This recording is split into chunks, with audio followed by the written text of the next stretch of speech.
ഞാൻ doctor Josy J Vallippalam, consultant neurologist, Mar Sleeva Medicity, പാലായി.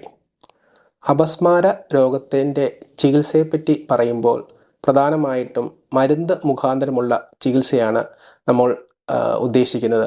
ചികിത്സയ്ക്ക് ഉപയോഗിക്കുന്ന മരുന്നുകളുടെ പൊതുവായിട്ട് ആൻറ്റി എപ്പിലെപ്റ്റിക് ഡ്രഗ്സ് എന്ന് പറയും.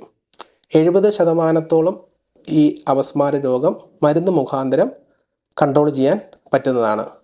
10 വർഷത്തോളം അപസ്മാരം വരാതിരിക്കുകയോ 5 വർഷമായിട്ട് മരുന്നുകൾ ഉപയോഗിക്കാതിരിക്കുകയോ ചെയ്യുകയാണെങ്കിൽ ഈ അസുഖം മാറി എന്ന് വേണമെങ്കിൽ കരുതാം. ചില പ്രത്യേക പ്രായത്തിൽ മാത്രം വരുന്ന അപസ്മാര രോഗങ്ങളുണ്ട്. ആ പ്രായം കഴിഞ്ഞാൽ അവിടെയും അപസ്മാരം പൂർണ്ണമായിട്ട് മാറിയെന്ന് കരുതാം. ഓരോ രോഗിക്കും ഒരു ഡോക്ടർ പല മരുന്നുകൾ ഉപയോഗിക്കുന്നതിൻ്റെ കാരണങ്ങൾ അപസ്മാരത്തിൻ്റെ ടൈപ്പ് ഫോക്കലാണോ ജനറലൈസ്ഡ് ആണോ എന്ന് തരംതിരിക്കുകയും അതുകൂടാതെ ആ വ്യക്തിയുടെ പ്രായം, സ്ത്രീകളാണെങ്കിൽ ഗർഭിണിയാകാനുള്ള കാലഘട്ടമാണോ, മുലയൂട്ടുന്നുണ്ടോ, പിന്നെ മറ്റുള്ള കോമോർബിഡ് കണ്ടീഷൻസ് അനുബന്ധമായ അസുഖങ്ങളുണ്ടോ, മരുന്നുകൾ അലർജി ഉണ്ടോ, ഇങ്ങനെ പലവിധമായ കാരണങ്ങൾ തീരുമാനിച്ചിട്ടാണ് മെഡിസിൻസ് ചൂസ് ചെയ്യുന്നത്.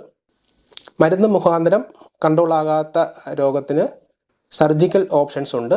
അതിൻ്റെ പ്രധാന ക്രൈറ്റീരിയ എന്ന് പറഞ്ഞാൽ മരുന്ന് കൊണ്ട് കൺട്രോൾ ചെയ്യാത്ത അസുഖം അല്ലെങ്കിൽ ഈ തുടർച്ചയായിട്ടുള്ള അപസ്മാരം മൂലം ജീവിതത്തിൻ്റെ ഒരു ശൈലി, ജീവിത നിലവാരം സാരമായി ബാധിക്കുന്ന കേസുകൾ, അതുമല്ലെങ്കിൽ തലച്ചോറിലെ ഒരു സർജിക്കൽ ഫോക്കസ്, ഒരു പ്രത്യേക രീതിയിലുള്ള ഒരു മുഴയോ ഒരു പ്രത്യേക കാരണം കൊണ്ടാണ് ഈ അപസ്മാരം ഉണ്ടെങ്കിൽ ആ മുഴയോ അല്ലെങ്കിൽ ആ ഫോക്കസോ നീക്കം ചെയ്യാൻ പറ്റുന്നതാണെങ്കിൽ സർജറി എപ്പിലെപ്സിക്ക് വേണ്ടി ഉപയോഗപ്രദമാണ്. കീറ്റോജനിക് ഡയറ്റ് എന്ന് പറഞ്ഞാൽ ഒരു ഡയറ്റ് മുഖാന്തരവും ചികിത്സ കുറച്ചുകൂടെ ഫലപ്രദമായിട്ട് ചെയ്യാൻ പറ്റും. ഇതിൽ കാർബോഹൈഡ്രേറ്റ്, അന്നജം പരിപൂർണമായിട്ടും ഒഴിവാക്കി പ്രോട്ടീൻ കൂടുതലുള്ള, കീറ്റോൺസ് കൂടുതലുള്ള ഭക്ഷണം കൂടുതൽ കൊടുത്ത് ചികിത്സയെ കുറച്ചുകൂടെ നല്ല രീതിയിലാക്കാൻ പറ്റും. വാഗൽ നെർവ് സ്റ്റിമുലേഷൻ എന്ന് പറഞ്ഞ ഒരു ചികിത്സയും അപസ്മാര രോഗത്തിന് ഉണ്ട്. അപസ്മാരം ബാധിച്ച ഒരു രോഗിക്ക് നോർമൽ ലൈഫ് മുന്നോട്ട് നയിക്കാൻ പറ്റുമോ എന്ന് ചോദിച്ചാൽ തീർച്ചയായിട്ടും. മിക്ക ആളുകളെപ്പോലെ ഹോബികൾ ചെയ്തും സോഷ്യലൈസ് ചെയ്തും വർക്ക് ചെയ്തും സജീവവും പൂർണ്ണവുമായ ജീവിതം നയിക്കാൻ അവർക്ക് സാധ്യമാണ്.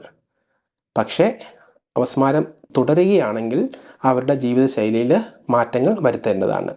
എന്നിരുന്നാലും നോർമൽ ജീവിതശൈലി തുടരുന്നത് ഈ രോഗത്തിന് വളരെ പ്രധാനമാണ്.